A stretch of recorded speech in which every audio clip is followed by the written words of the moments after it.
Então, no dia 6, quando você voltou, você tinha uma reunião marcada com Lindsay Clancy. Sim. E nessa reunião em particular, no dia 6 de dezembro de 2022, você lembra se foi uma visita presencial ou virtual? Foi uma consulta no consultório. Certo. Presencial. Então, só olhando a anotação daquele dia, de 6 de dezembro, diz que a data do atendimento foi 6 de dezembro. Diz que foi registrado em 7 de dezembro. Na seção de histórico da queixa principal, você está com ela aí na sua frente? Sim. O segundo parágrafo diz que a paciente consentiu verbalmente com esta consulta por vídeo. Isso é algo que às vezes já vem preenchido automaticamente na narrativa, Sim. mas a sua lembrança era de que essa foi uma visita presencial. Foi sim. A Lindsay Clancy estava lá sozinha ou com mais alguém? Ela trouxe o marido dela, Patrick. Você já tinha conhecido ele antes? Eu não tinha. Você já tinha conversado com ele antes? Eu não tinha. Como parte do seu plano de tratamento ou do seu acompanhamento com Lindsay Clancy, era sua prática conversar com informantes colaterais? Sim. E, neste caso, até este momento, você sentiu necessidade de conversar com informados colaterais? Até este momento, não. Se tivesse sentido, você teria pedido isso a ela? Sim. E você precisa da permissão expressa dela para fazer isso? Preciso. Então, nesse dia em particular, ela compareceu com o marido Patrick, certo? Correto. E houve algo diferente na sua abordagem para essa reunião em comparação com as reuniões anteriores com ela? Não. Você ainda revisa o histórico, pergunta como ela está agora, faz o exame do estado mental dela, você faz as suas triagens, certo? Sim. Então, primeiro, vamos falar rapidamente sobre as triagens. O teste de Edimburgo, qual foi a pontuação dela nesse dia em que ela veio? Você se lembra? 21. Tudo bem. E o GAD-7? É correto dizer que o resultado foi 19? Sim. Então, você diria que foi bem consistente com a última vez que você a viu? Objeção.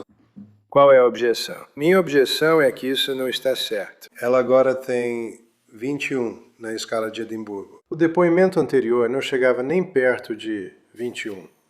Piorou muito. Bem, eu vou permitir essa pergunta. No contra-interrogatório, você certamente pode explorar a base da opinião dela. Então, vou permitir essa pergunta. Pode prosseguir, vamos lá. Bem, deixe-me te perguntar sobre essa pontuação de 21. 21 de quanto? 30. Então, em que faixa isso está?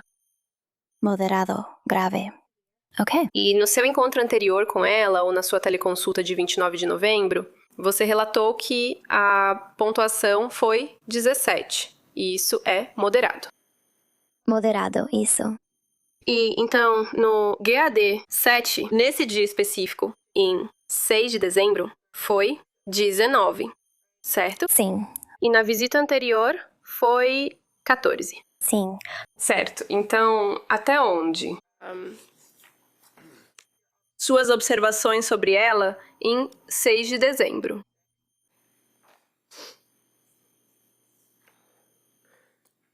Você notou algo diferente na fala e linguagem dela? Não. E quanto ao humor dela, qual foi o humor dela que você registrou?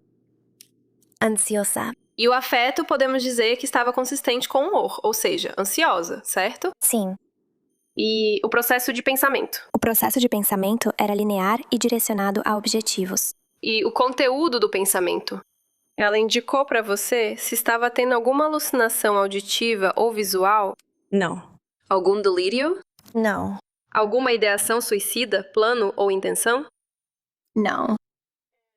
E quanto às suas observações dela durante essa interação, essa visita presencial, você observou algum sinal de psicose? Não. Você observou algum sinal de mania? Não. Você observou algum sinal de pensamentos obsessivos ou comportamentos compulsivos? Não.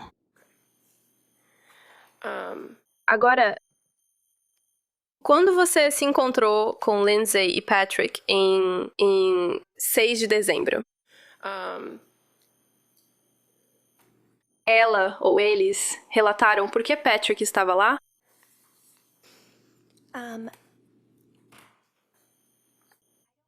Eu não me lembro se eles indicaram por que ele estava lá. Eu entendi que ele estava lá para fornecer informações complementares e apoio para ela. Você sabia que ele viria para a consulta? Eu não me lembro se eu sabia disso antes ou não. E você tinha trocado várias mensagens importantes com ela pelo MyChart nos dias anteriores a isso. Essa reunião em 6 de dezembro, certo? Sim. Ela alguma vez indicou para você.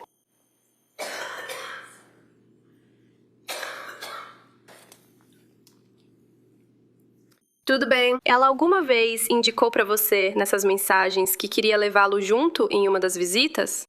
Não. E é justo dizer que quando uma pessoa traz um informante colateral e está disposta a deixar alguém falar, você fica mais do que feliz em obter essa informação. Com certeza. Essa pessoa, esse informante colateral, pode te oferecer uma perspectiva diferente sobre o paciente e o que ele está passando ou como ele está se apresentando. Sim.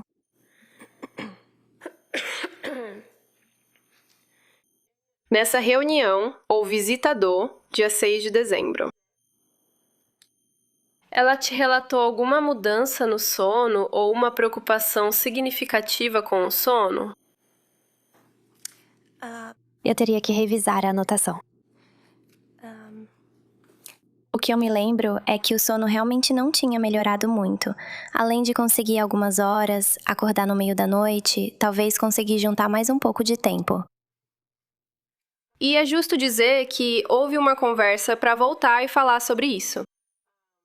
Quando os sintomas começaram e tentar chegar à causa raiz, ou ao que eles acreditavam ser a causa raiz dos sintomas dela. Sim. E Lindsay e Patrick relataram para você a ligação com o medicamento Zoloft em setembro como uma preocupação? Sim. E que naquele momento eles relataram, ou ela relatou, que naquela noite exata eu passei de 25 para 50 miligramas. Não dormi por 48 horas e não fiquei cansada. Correto. Então isso está na sua anotação como uma citação, ou seja, foi exatamente o que ela te disse? Sim. Você expressou isso para Lindsay Clancy nessa reunião específica?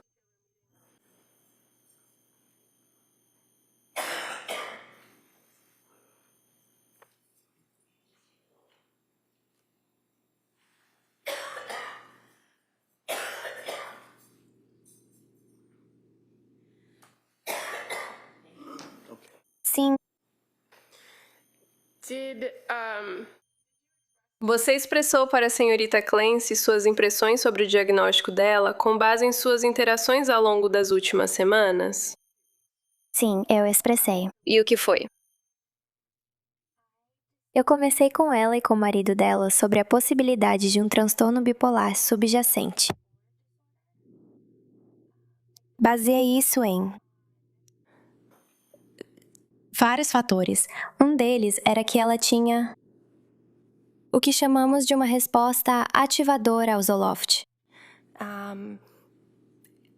É incomum alguém relatar ter tomado Zoloft e depois passar 48 horas sem dormir e não ficar cansada. Então isso aumentou um pouco minha suspeita clínica. E ela tinha, eu diria, tendo dificuldade em tolerar outros medicamentos antidepressivos que vínhamos tentando que ela tomasse desde então. E então, novamente, eu me pergunto se talvez seja porque pode haver por trás o que chamamos de transtorno do humor, transtorno bipolar. E no que diz respeito, as informações que você tinha sobre o histórico psiquiátrico dela, havia algum indicativo para você? Sobre episódios maníacos? Não. Então, eu me lembro de ter revisado a anotação da Julie antes de me encontrar com a Lindsay. Ela preencheu o que chamamos de questionário de transtorno do humor. É como um teste de triagem que alguém pode fazer para avaliar o histórico de mania e transtorno bipolar. O resultado da Lindsay na triagem foi negativo. Então, são 3 perguntas. Uma das perguntas tem 13 sintomas diferentes. Você precisa marcar 7 de 13 na primeira pergunta, mas também, na segunda pergunta, ela pergunta se os sintomas acontecem no mesmo período de tempo. e depois pergunta sobre qualquer prejuízo funcional causado pelos sintomas. Então, eu me lembro que os 3 sintomas que ela relatou foram não dormir durante aquele período com o Zoloft e não se sentir cansada, ter pensamentos acelerados e dificuldade de concentração. Ela não relatou nenhum dos outros sintomas. Eles ocorreram no mesmo período de tempo. E eu não quero ser imprecisa, então não me lembro exatamente o que ela disse sobre prejuízo funcional. Mas acredito que foi um prejuízo leve. Certo, então o fato de que isso foi relatado... Mas, no final, a triagem completa indicou negativo para possível mania. Eu também considerei, porém, que o MDQ é menos específico quando se trata de transtorno bipolar tipo 2 ou transtorno bipolar não especificado de outra forma. Existe o transtorno bipolar tipo 1 e o transtorno bipolar tipo 2. Ambos têm sintomas de mania, como parte do diagnóstico. O transtorno bipolar tipo 1 geralmente é mais grave, pois normalmente, o paciente pode precisar ser hospitalizado ou causa um prejuízo funcional maior. O transtorno bipolar tipo 2 tem uma duração mais curta e normalmente causa menos prejuízo funcional. E quanto a determinado ponto de vista diagnóstico, se alguém pode estar apresentando transtorno bipolar, existe alguma ferramenta específica que você usa na sua prática para tentar avaliar isso? Normalmente algo como o MDQ, e então você faz uma entrevista mais detalhada, perguntando ao paciente sobre os sintomas especificamente e se ele consegue se lembrar de alguma vez em que isso possa ter acontecido no passado, porque às vezes os pacientes nem sempre conseguem se lembrar quando estão em um episódio maníaco. Então, eu fiquei feliz de ter o Patrick na consulta porque ele pode nos ajudar a analisar o histórico da Lindsay ao longo do tempo, ou pelo menos desde o momento em que ele a conheceu. Certo. E quanto a essas ferramentas de que você está falando, os instrumentos de triagem tipo MDQM que você usa na prática, existe outra ferramenta que você usa para avaliar se a pessoa atende a critérios específicos para ser diagnosticada com transtorno bipolar tipo 1 ou tipo 2? Existem outras, mas não são ferramentas que eu já tenha usado. Você está familiarizada com o DSM-5? Sim. Certo, então. Embora esse não seja o critério definitivo, é um guia que te diz critérios específicos, como determinar se os episódios são maníacos ou depressivos, certo? Quando se trata de transtorno bipolar? Sim. A diferença entre mania e hipomania. Sim. E então, enquanto você observou que houve algumas preocupações relatadas, o que foi relatado a você atendia aos critérios diagnósticos para transtorno bipolar? Não naquele momento. E quando você explicou isso para eles, seus pensamentos sobre as reações dela à medicação e esses sintomas anteriores relatados,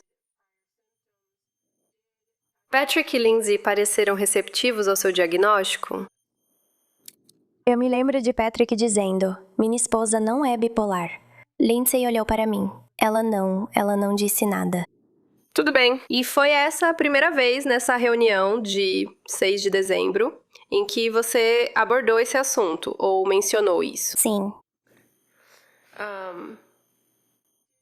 A conversa continuou sobre sintomas e como lidar com eles depois disso? Sim. Você conseguiu obter alguma informação mais específica do Patrick durante essa reunião? Não sobre qual era a informação ou o que ele disse especificamente, mas você conseguiu obter informações adicionais e específicas que te ajudaram a avaliar se mudaria seu diagnóstico naquele momento? Não.